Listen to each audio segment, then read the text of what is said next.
மாணவர்களுக்கு வணக்கம். வட்டங்கள் என்ற பாடத்தின் 3வது கிளாஸ் இது. கடந்த கிளாஸுகளில் படித்த ஒரு கருத்தினை நினைவு கூர்ந்து இந்த பாடத்திற்கு செல்வோம். பாருங்கள், ஒரு வட்டம் வரையப்பட்டுள்ளது. அதில் ஒரு விட்டம், அதன் முனைப்புள்ளிகளை வட்டத்தில் உள்ள ஒரு புள்ளியோடு இணைத்திருக்கிறோம். இப்போது நமக்கு அந்த புள்ளியில் ஒரு செங்கோணம் கிடைத்திருக்கிறது. அதாவது ஒரு வட்டத்தின் விட்டத்தின் முனைப்புள்ளிகளை வட்டத்தில் உள்ள எந்த ஒரு புள்ளியுடன் இணைத்தாலும் நமக்கு செங்கோணம் கிடைக்கும். பாருங்கள், இந்த புள்ளி வட்டத்தில் எங்கு வேண்டுமானாலும் ஆகலாம். அந்த வட்டத்தில் எந்த ஒரு புள்ளியில் இருந்தாலும் நமக்கு கிடைப்பது செங்கோணமாகத்தான் இருக்கும். இனி இந்த புள்ளி வட்டத்தின் வெளியிலோ அல்லது உள்ளேயோ ஆக இருந்தால், பாருங்கள், அந்த புள்ளி வட்டத்துக்கு வெளியே எனில் நமக்கு கிடைப்பது குறுங்கோணமாகும். பாருங்கள், அந்த புள்ளி எங்கு வேண்டுமானாலும் ஆகலாம். நமக்கு கிடைப்பது ஒரு குறுங்கோணமாகத்தான் இருக்கும். அந்த புள்ளி வட்டத்துக்குள்ளே வரும் பொழுது நமக்கு கிடைக்க கோணம் பாருங்கள், அது ஒரு விரிகோணமாக இருக்கும். அதாவது ஒரு விட்டத்தின் முனைப்புள்ளிகளை வட்டத்தின் உள்ளே இருக்கும் ஒரு புள்ளியுடன் இணைக்கும் போது கிடைக்கும் கோணம் விரிகோணமாக இருக்கும். புள்ளி வட்டத்துக்கு வெளியேனில் அது குறுங்கோணமாக இருக்கும். புள்ளி வட்டத்தில் எனிலோ அது செங்கோணமாக இருக்கும். இத்தனை கருத்துக்கள் நாம் கடந்த கிளாஸில் படித்து கொண்டோம். இனி இந்த கிளாஸினுடைய பாகத்துக்கு வருவோம். பாருங்கள், ஓ மையமாக ஒரு வட்டம் வரையப்பட்டுள்ளது. அதில் ஏபி எனும் 2 புள்ளிகளை குறிப்பிட்டு அவற்றை இணைத்து ஒரு கோடும் வரையப்பட்டுள்ளது. இந்த கோடிற்கு என்ன பெயர்? 9ஆம் வகுப்பில் படித்திருக்கிறோமே. ஒரு வட்டத்தில் எந்த 2 புள்ளிகளையும் இணைத்தும் கோட்டுக்கு நாண் என்று பெயர்.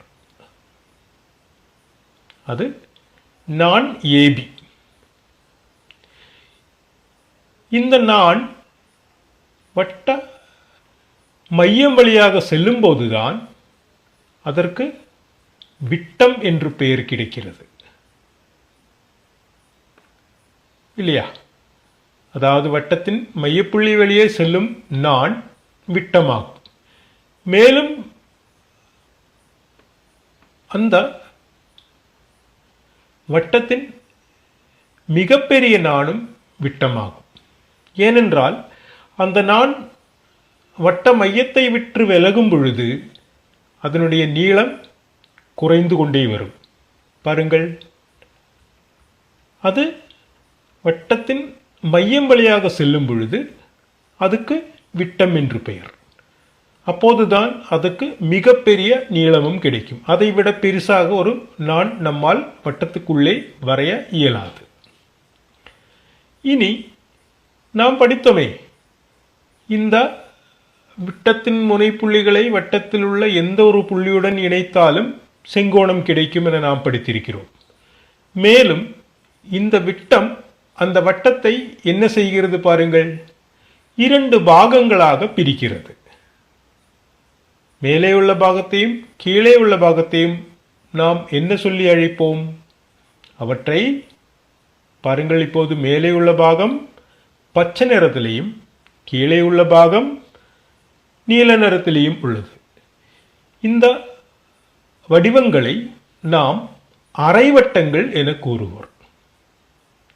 மேலே ஒரு அரைவட்டம், கீழே ஒரு அரைவட்டம். அதாவது எந்த ஒரு வட்டத்தினுடைய விட்டமும் அந்த வட்டத்தை 2 அரைவட்டங்களாக பிரிக்கிறது. இந்த அரைவட்டத்தின் மையத்தில் உருவாகும் கோணம் 180 டிகிரி என நாம் படித்திருக்கிறோம். எந்த ஒரு அரைவட்டத்தினுடையும் மையத்தில் உருவாகும் கோணம் 180. மேலும் இந்த விட்டத்தின் முனைப்புள்ளிகளை மேல் பகுதியில் உள்ள P எனும் புள்ளியுடனும் கீழ்ப்பகுதியில் உள்ள Q எனும் புள்ளியுடனும் இணைத்து கோணங்கள் உருவாக்கப்பட்டிருக்கு. அந்த கோணங்கள் எத்தனை டிகிரி பாருங்கள், இரண்டுமே செங்கோணங்கள். ஏனென்றால் விட்டத்தின் முனைப்புள்ளிகளை வட்டத்தில் உள்ள எந்த ஒரு புள்ளியுடன் இணைத்தாலும் செங்கோணம் கிடைக்கும் என நாம் படித்திருக்கிறோம். இனி இந்த விட்டம் மையத்தை விட்டு சற்று விலகி கீழே வந்தால் என்னவாகும் என்று பாருங்கள்.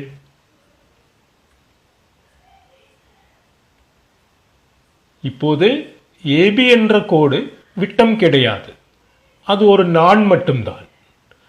அந்த நாண் பாருங்கள் அந்த வட்டத்தை ஒரு பெரிய பாகமாகவும் சிறிய பாகமாகவும் பிரிக்கிறது. பச்சை நிறத்தில் தெரிவது பெரிய பாகம், நீல நிறத்தில் தெரிவது சிறிய பாகம். அதாவது இது ரெண்டு பாகங்களுமே அரைவட்டங்கள் கிடையாது. அவற்றின் மைய கோணங்கள் 180 கிடையாது. மேலும் வட்டத்தில் உள்ள பி கியூ என்ன புள்ளிகளை இணைத்து உருவாக்கும் கோணங்கள் பாருங்கள், ரெண்டுமே செங்கோணங்களும் கிடையாது. அதாவது அது விட்டமாக இருக்கும் பொழுது அந்த வட்டத்தை இரண்டு அரைவட்டங்களாக பிரித்தது. நடுவில் உருவாகும் கோணங்கள் 180 டிகிரியாக இருந்தது. வட்டத்தில் உள்ள புள்ளிகளில் உருவாகும் கோணங்கள் 90 டிகிரியாக இருந்தது. ஆனால் அந்த கோடு மையத்தை விட்டு விலகி, விட்டம் மையத்தை விட்டு விலகும் பொழுது அதுக்கு நாண் என்று பெயர். இந்த நாண் ஏபியின் முனைப்புள்ளிகளை, இந்த நாண் ஏபி வட்டத்தை இரண்டு பாகங்களாக பிரிக்கிறது. ஒன்று பெரிய பாகம், இன்னொன்று சிறிய பாகம். மேலும் நடுவில் உள்ள கோணம் 180 டிகிரி இல்லை.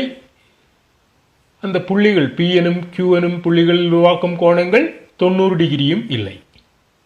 இனி இந்த கோணங்களுக்கிடையே ஏதாவது தொடர்பு இருக்கிறதா?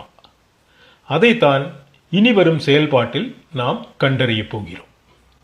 இப்போது நாம் பார்த்து கொண்டிருப்பது ஓ மையமாக ஒரு வட்டத்தில் ஏபி எனும் ஒரு நாண் வரையப்பட்டுள்ளது. அதில் அந்த ஏபியின் முனைப்புள்ளிகளை வட்ட மையத்துடன் இணைத்து இரண்டு ஆரங்கள் வரையப்பட்டுள்ளது. அந்த ஆரங்கள் நடுவே ஒரு கோணம் உருவாக்குகிறது. அதை சிகப்பு நிறத்தில் அமைத்திருக்கிறோம். மேலும் இந்த வட்டத்தின் பெரிய பாகத்தில் பி எனும் ஒரு புள்ளியை குறிப்பிட்டிருக்கிறோம். பாருங்கள், ஏபி என்ற நாண் வட்டத்தை இரண்டு பாகங்களாக பிரிக்கும். அதில் ஒன்று பெருசு, இன்னொன்று சிறுசு. அந்த பெரிய பாகத்தில் பி எனும் ஒரு புள்ளியை குறிப்பிட்டிருக்கிறோம். அந்த புள்ளியுடன் அந்த நாணின் முனைப்புள்ளிகளை இணைத்து ஒரு வயலட் நிற கோணம் உருவாக்கப்பட்டிருக்கு.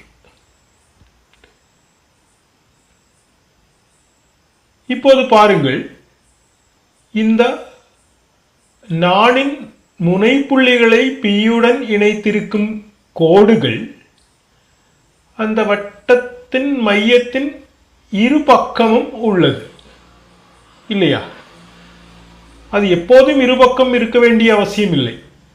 இப்போது பாருங்கள், அந்த ரெண்டு கோடுகள், அதாவது ஏபி எனும் கோடும் பிபி எனும் கோடும், இது அந்த வட்ட மையத்தின் ஒரே பக்கம் உள்ளது. மேலும் பாருங்கள், இப்போது மறுபடியும் இருபக்கம். இப்பொழுதோ அந்த கோடுகள் ஒரே பக்கத்தில் உள்ளது. அதாவது P இன் இடம் மாறும் பொழுது இந்த கோடுகள் இருபக்கமாகவும் வரலாம், ஒரே பக்கமாகவும் வரலாம். நாம் ஏன் இதை கூறுகிறோம் என்றால், ஒரே பக்கத்தில் இருக்கும் போது உருவாகும் கோணங்களும் இரு பக்கத்தில் இருக்கும் பொழுது உருவாகும் கோணங்களும் சற்று வித்தியாசம் இருக்கு. அதனால்தான் இப்போது நாம் இருபக்கமும் இருக்கும் அந்த தருணத்தை எடுத்துக்கொள்ளலாம். இப்போது நமக்கு இந்த ரெண்டு கோணங்களுக்கும் இடையே உள்ள தொடர்பை கண்டறிய வேண்டும். அது கண்டறிவதற்காக OP என்ற ஆரமும் நாம் வரைகிறோம். ஓயிலிருந்து பி வரைக்கும் உள்ள ஆரம். அந்த ஆரம் பியில் உருவான அந்த கோணத்தை என்ன செய்கிறது என்று பாருங்கள், 2 பாகங்களாக பிரிக்கிறது. அந்த 2 பாகங்களும் சமமாக இருக்குமா? இருக்க வேண்டியதில்லையே. இப்போது பாருங்கள், ஒன்று பெருசு, இன்னொன்று சிறுசு. பாருங்கள், இப்பொழுதோ அது பிரிப்பதே இல்லை. பி என்ற கோணம் தனியாக இருக்கு. அதனால்தான் இந்த கோடுகள் இரு பக்கமும் இருக்கும்போது ஒரு விதத்தில் இருக்கும், ஒரே பக்கத்தில் இருக்கும்போது வேறொரு விதத்தில் அந்த கோணங்கள் அமையும். அதனால்தான் அதை தனியாக கண்டறிய வேண்டும் என்றதுக்காக நாம் ஒரே பக்கத்தில் இருக்கும்போது மட்டும் இப்போது கண்டறிய போகிறோம். பாருங்கள், இப்போது அந்த கோணம் 2 துண்டுகளாக வெட்டப்படுகிறது. பாருங்கள், அவை சமம் கிடையாது. இப்பொழுது பாருங்கள், அந்த கோணம் தனியாக இருக்கு, வேறொரு புதிய கோணமும் உருவாயிருக்கு. சரி, 2 துண்டுகளாக வெட்டி கொள்ளும் தருணத்தை மட்டும் பார்த்துக் கொள்வோம். பாருங்கள், அந்த 2 துண்டுகளை நாம் இவ்வாறு குறிப்பிடலாம். ஒன்று மெரூனாகவும் இன்னொன்று பச்சையாகவும். அதாவது பியில் உருவான கோணத்தை 2 பாகங்களாக பிரிப்பதை இவ்வாறு குறிப்பிட்டிருக்கிறோம். ஒரு சிறிய கோணம் மெரூன் கலர்ல இருக்கு, இன்னொரு சிறிய கோணம் பச்சை நிறத்திலையும் இருக்கு. இந்த மெரூன் நிறத்தில் உள்ளதும் பச்சை நிறத்திலும் உள்ள கோணங்களின் அளவுகளை கூட்டும் பொழுது நமக்கு பியில் உருவான கோணம் கிடைக்கும். இனி அவைகளுக்கு பெயர்கள் அளிக்கலாமே. பாருங்கள், மெரூன் நிற கோணத்திற்கு எக்ஸ் டிகிரி என்று கொடுக்கிறோம், பச்சை நிற கோணத்திற்கு y எனவும் கொடுக்கிறோம்.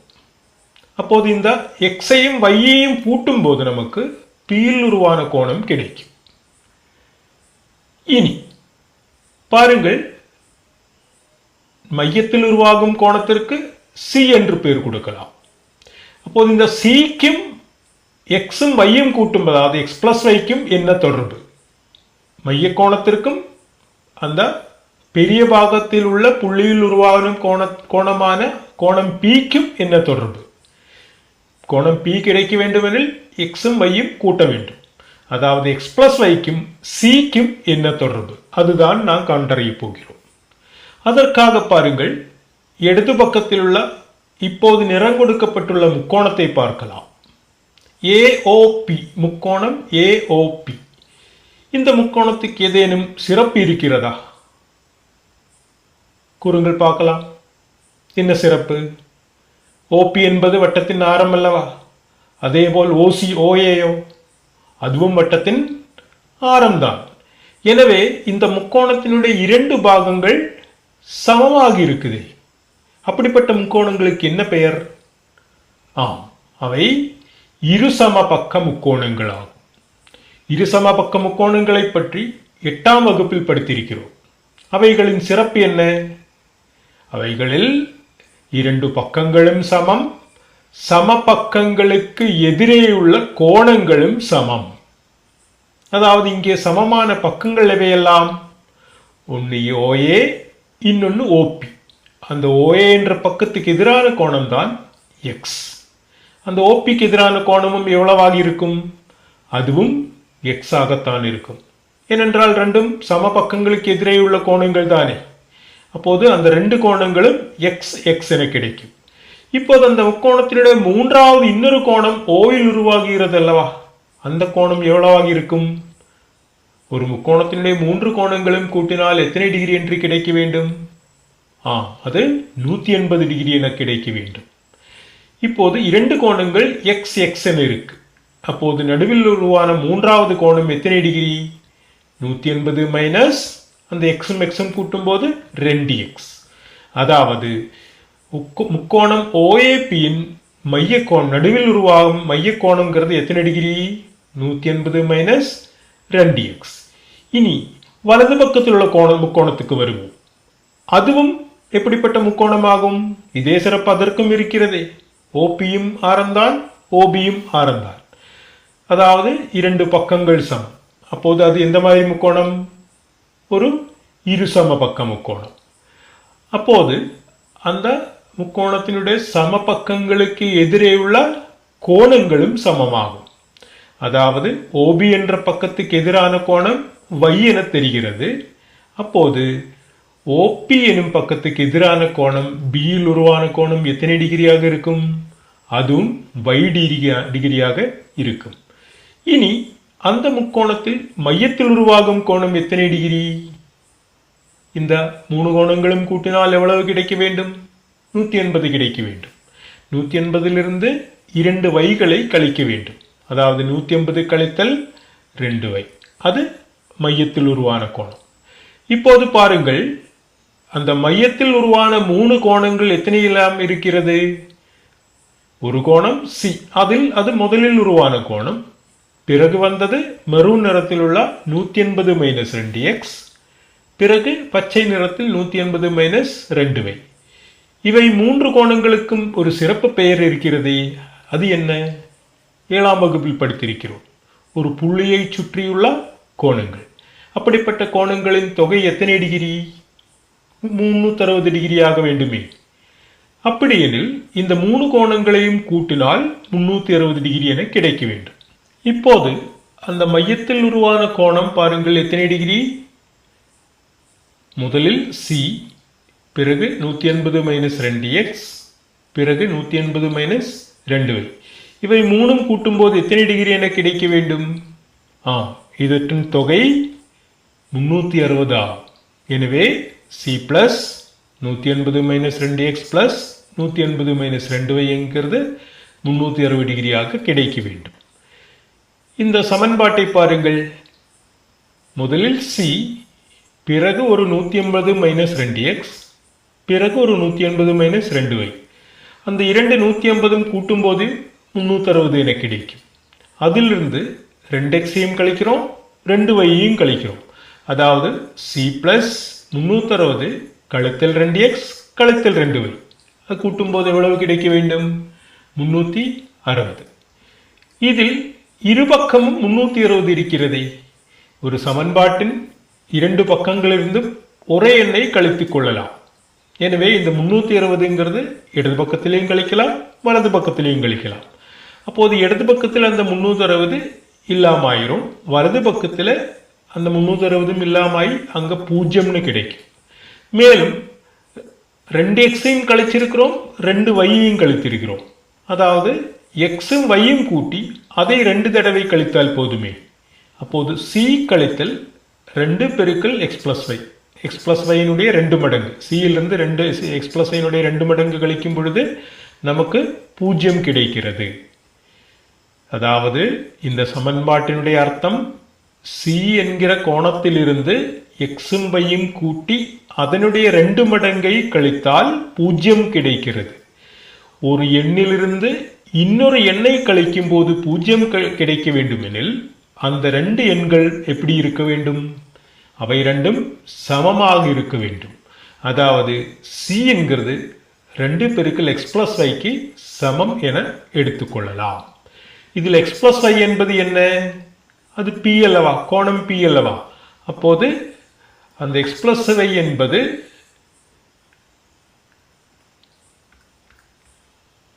இதனுடைய இலக்கம் C சமம் 2 பெருக்கல் x plus y. C என்கிறது x plus yனுடைய 2 மடங்கு. அப்போது x plus yங்கிறது என்ன? அது C னுடைய பாதி அல்லவா. C அதோட 2 மடங்கு எனில் x plus y என்பது C னுடைய பாதி, C/2 ஆக இருக்கும். இங்கு x plus y என்பது என்ன? அது கோணம் P. அதாவது கோணம் P என்பது நடுவே உருவான C என்ற கோணத்தின் பாதியாகும். அதாவது நான் AB Pயில் உருவாக்கும் கோணம் அது மையத்தில் உருவாக்கும் கோணத்தின் பாதியாகும். இது அந்த P என்ற புள்ளி வட்டத்தின் பெரிய பாகத்தில் இருக்கும் பொழுது APயும் BPயும் அந்த 2 கோடுகள் மையத்தின் இரு பக்கங்களிலும் இருக்கும் போது வரும் கருத்து. அப்போது அந்த P என்ற கோணம் C என்ற கோணத்தின் பாதியாகும்.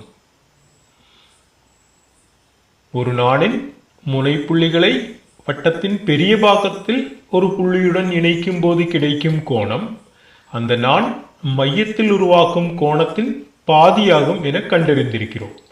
இனி அந்த இரண்டு கோடுகள் மையத்தின் ஒரே பக்கம் இருந்தால் என்னவாகும் என்று பார்க்கலாம்.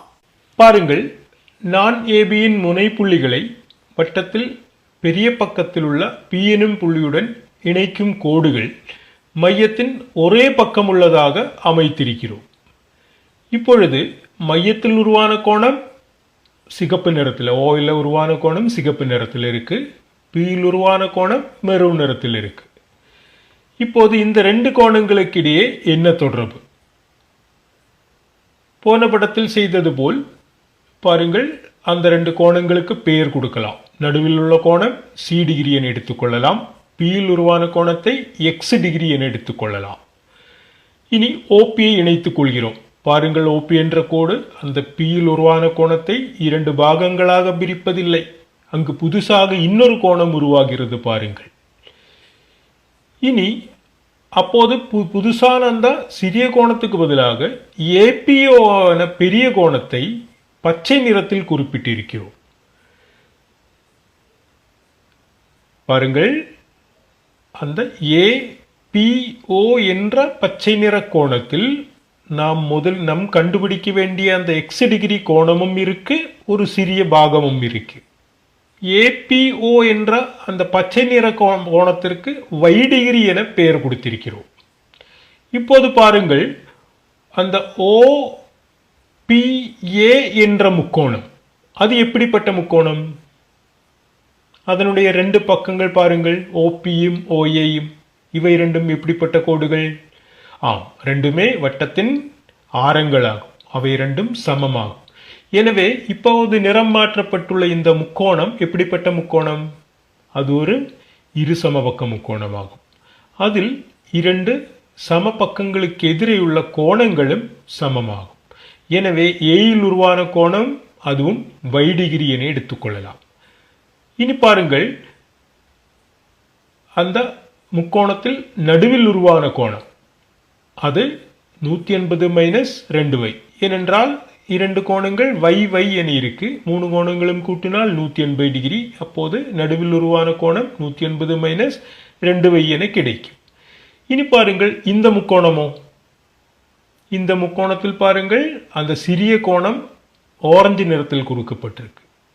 அதேபோல் பியிலையும் அதே ஆரஞ்சு நிறத்தில் கோணம். இந்த ரெண்டு கோணங்களும் சமம் அல்லவா? ஏனென்றால் அந்த முக்கோணம் எப்படிப்பட்ட முக்கோணம்?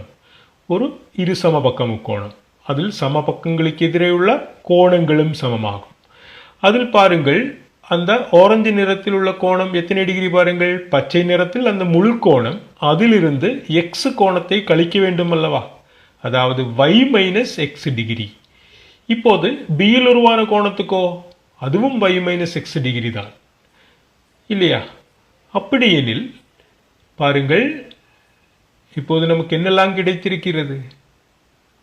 OPB என்ற முக்கோணத்தில் பியில் உருவான கோணம் y மைனஸ் எக்ஸ் டிகிரி, பியில் உருவான கோணம் y மைனஸ் எக்ஸ் டிகிரி, நடுவில் உருவான கோணம் இரண்டு பாகங்களாக பிரிக்கப்பட்டு அதில் ஒரு கோணம் C, இன்னொரு கோணம் 180 மைனஸ் 2y.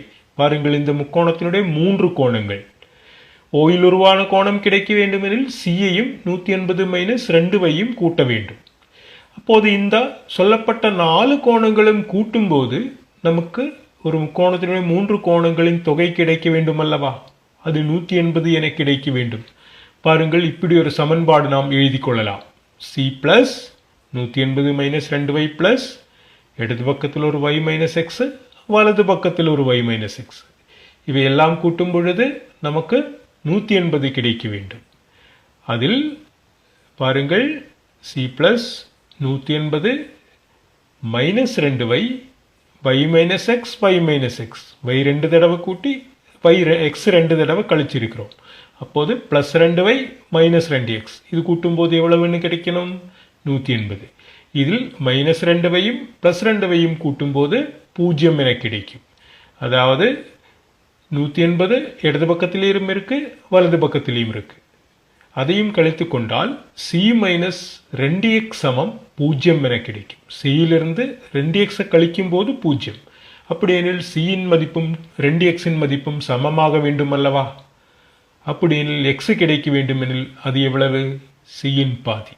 அதாவது கோணம் பி என்பது நடுவில் உருவான கோணத்தின் பாதியாகும். இதுவே நமக்கு முதலில் கிடைத்த கருத்தும் கூட. அந்த கோடுகள் இருபக்கம் இருக்கும் பொழுதும் இப்படித்தான் கிடைத்தது. கோணம் பி சமம் C/2. அதனுடைய அர்த்தம் நான் ஏபி பியில் உருவாக்கும் கோணம் அது மையத்தில் உருவாக்கும் கோணத்தின் பாதியாகும்.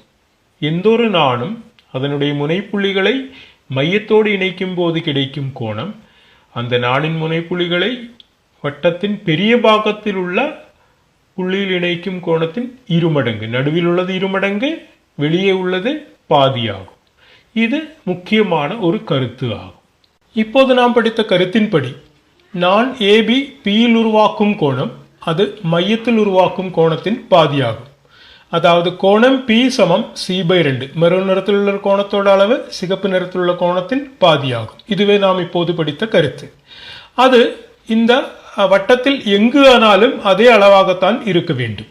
பாருங்கள், அந்த வட்டத்தில் அந்த பெரிய பகுதியில் எந்த புள்ளி வேண்டுமானாலும் ஆகலாம். பி என்ற புள்ளி அங்கு உருவாகும் கோணம் என்பது சியில் உருவாகும் கோணத்தின் பாதியாகும். பாருங்கள், இதில் இந்த பி என்ற கோணமும் சி என்ற கோணமும் எவ்வளவு வருகிறது என்று பார்க்கலாம். பாருங்கள், பி என்ற கோணம் 58.9, ஓ என்ற சி என்ற கோணம் 117.8. பாருங்கள், 117.8 பாதிதான் 59.8 என்பது. இனி இந்த நாணை சற்று நகர்த்தி பார்க்கலாம். அளவுகள் மாறும் பொழுதும் இதே அளவு சரியாகிறதா என்று பார்க்கலாம். பாருங்கள், இந்த நாணின் நீளம் மாறும்போதுதான் அந்த பியின் அளவு மாறுகிறது. ஆனால் பியின் இடம் மாறும் பொழுது அந்த கோணம் மையத்தில் உருவாகும் கோணத்தின் அளவு மாறுவதில்லை, பியில் உருவாகும் கோணத்தின் அளவும் மாறுவதில்லை. இதுவே நாம் இப்போது படித்த கருத்து. இப்போது நாம் படித்த இந்த கருத்தின் பயன்பாடு செயல்பாடில் எப்படி வருகிறது என்று பார்த்து இந்த கிளாஸை முடித்துக் கொள்ளலாம். கியூவில் உருவாகும் கோணத்தை பற்றி அடுத்த கிளாஸில் படித்துக் கொள்ளலாம். இப்போது நாம் பார்க்கும் இந்த கேள்வியை பாருங்கள். கோணங்கள் 50 டிகிரி, 60 டிகிரி, 70 டிகிரி உள்ளதும் சுற்றுவட்ட ஆரம் 3 சென்டிமீட்டரும் ஆன ஒரு முக்கோணம் வரைக. ஒரு முக்கோணத்தின் 3 கோணங்கள் கொடுக்கப்பட்டிருக்கு. 50, 60, 70 கோணங்கள் கொடுக்கப்பட்டிருக்கு. அதன் பக்கங்கள் எதுவும் கொடுக்கப்படவில்லை. அதை கவனித்துக் கொள்ளுங்கள். சுற்றுவட்ட ஆரம் தான் 3 சென்டிமீட்டர் என கொடுக்கப்பட்டிருக்கு. ஒரு பக்கமாவது கொடுத்திருந்தால் அந்த முக்கோணத்தை நாம் எளிதில் வரைந்து கொள்ளலாம். இங்கு பக்கத்தின் நீளங்கள் எதுவும் தெரியாது. அப்போது இந்த முக்கோணத்தை எப்படி வரைந்து கொள்வது? இதற்கு நாம் இப்போது படித்த கருத்தினை எப்படி பயன்படுத்திக் கொள்ளலாம்? பாருங்கள், ஒரு படம் வரையும் கேள்வியில் எப்போதும் முதலில் ஒரு மாதிரி படம் வரைவது மிக முக்கியம். அப்போதுதான் எப்படிப்பட்ட படம் நமக்கு வரைய வேண்டும் என்று நமக்கு தெரியும். பாருங்கள், ஒரு மாதிரி படம் வரைவதற்காக ஓ என்ற ஒரு புள்ளியை குறிப்பிட்டு அதில் ஒரு சிறிய ஒரு வட்டம் வரைந்து அதில் ஆரம் 3 சென்டிமீட்டர் அடையாளப்படுத்தி ஒரு முக்கோணமும் வரைந்திருக்கிறேன். ABC. இது நாம் எழுத புத்தகத்தின் வலது பக்க மேல் மூலையில் வரைந்து கொள்கிறோம். ஒரு சிறிய படமாக வரைந்து கொண்டால் போதும். இது ஒரு மாதிரி படம் மட்டும்தான். அதில் கொடுக்கப்பட்ட இந்த 3 அளவுகளும் அடையாளப்படுத்துகிறோம். 50, 60, 70. இந்த மாதிரி ஒரு படம் தான் நாம் உண்மையான படமாக வரைய வேண்டும். அதற்காக பாருங்கள், இந்த ஏபி என்ற பக்கத்தோடவோ பிசி என்ற பக்கத்தோடவோ ஏசி என்ற பக்கத்தோடவோ நீளங்கள் இந்த கேள்வியில் கொடுக்கப்படவில்லை. அப்போது இதை எப்படி கண்டுகொள்ளலாம்? பாருங்கள், இதில் 50 டிகிரி என்பது பிசி என்ற நான் அந்த வட்டத்தின் பெரிய பாகத்தில் உள்ள ஏ எனும் புள்ளியில் உருவாக்கும் கோணமாகும். அதாவது 50 என்பது பெரிய பாகத்தில் உருவாக்கும் கோணம். ஆக அதன் மைய கோணம் என்பது இந்த 50 இருமடங்காக இருக்க வேண்டும் அல்லவா? அப்போதுதானே இந்த பாதி 50 என கிடைக்கும். அப்போது இதன் மையத்தில் உருவாகும் கோணங்கள் நமக்கு அடையாளப்படுத்த வேண்டும். அதற்காக இந்த வட்டத்தில் வரும் உச்சிகளை மையத்தோடு இணைத்து 3 ஆரங்கள் வரைகிறோம். இப்போது நமக்கு அந்த மைய கோணத்தை அடையாளப்படுத்திக் கொள்ளலாம். BOC அந்த கோணம் எவ்வளவாக இருக்க வேண்டும்? அந்த நீல நிறத்தில் உள்ள கோணம் அது 50ஓட 2 மடங்காக இருக்க வேண்டும் அல்லவா? அது 100 டிகிரி என எடுத்துக்கொள்ளலாம். இப்போது 60 டிகிரிக்கு எதிரான இந்த சிகப்பு கோணமோ அது எவ்வளவாக இருக்க வேண்டும்? அது AC என்ற நான் அதன் பெரிய பாகத்தில் உருவாக்கும் கோணமாகும். அந்த பெரிய பாகத்தில் ஒரு புள்ளிதான் B என்பது. அது 60 டிகிரி எனக்கு கிடைத்திருக்கு. அப்போது சிகப்பு நிற கோணம் எத்தனை? 60-இன் இருமடங்காக வேண்டும் இல்லையா? அது எவ்வளவு? அது 120. இப்போது மூன்றாவது கோணம், மையத்தில் உருவாகும் மூன்றாவது கோணம் கண்டுபிடிப்பதற்கு அந்த 70-இன் இருமடங்கு, அது பச்சை நிறை கோணம் 140 டிகிரி. இப்போது பாருங்கள், அந்த வட்டத்தின் மையத்தில் உருவாகும் மூன்று கோணங்களும் நாம் கண்டுபிடித்து விட்டோம். 100, 120, 140.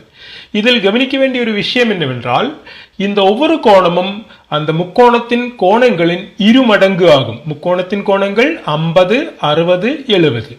மையத்தில் உருவாகும் கோணங்கள் பாருங்கள், 50-இன் இருமடங்கு 100, 60-இன் இருமடங்கு 120, 70-இன் இருமடங்கு 140. ஒரு வட்டம் வரைந்து அதன் மையத்தில் இந்த மூன்று கோணங்களை நம்மால் வரைந்து கொள்ள முடியுமே? அதுக்கு புரோட்ராக்டர் பயன்படுத்தினால் போதும். பாருங்கள், அப்படி ஒரு வட்டம் வரைந்து அந்த கோணங்களை அடையாளப்படுத்தி பார்க்கலாம். ஒரு புள்ளியை குறிப்பிடுகிறோம், அதில் 3 சென்டிமீட்டர் ஆரத்தில் ஒரு வட்டம் வரைகிறோம், அதில் ஒரு ஆரம் மட்டும் வரைகிறோம் முதலில். மறுபடி அந்த ஆரத்தை பயன்படுத்தி முதலில் நமக்கு வரைய வேண்டிய கோணம் 100 டிகிரி. இந்த மாதிரி ஒரு 100 டிகிரி கோணம் புரோட்ராக்டர் பயன்படுத்தி வரைகிறோம். வரையும் போது நமக்கு முக்கோணத்தினுடைய 2 உச்சிகள் கிடைச்சாச்சு. இனி மூன்றாவது உச்சியை கண்டுபிடிப்பதற்காக அந்த 100வது டிகிரிக்கு 2வது வரைந்த அந்த ஆரத்தில் புரோட்ராக்டரை வைத்துக்கொண்டு அங்கு 120 டிகிரி கோணம் வரைகிறோம். பாருங்கள், 100, 120. அப்படி என்றால் மூணாவது கோணம் கண்டிப்பாக எவ்வளவாக இருக்கும்? அது 140 இருக்கும். இப்போது நமக்கு இந்த முக்கோணத்தின் 3 உச்சிகளும் கிடைத்து விட்டது.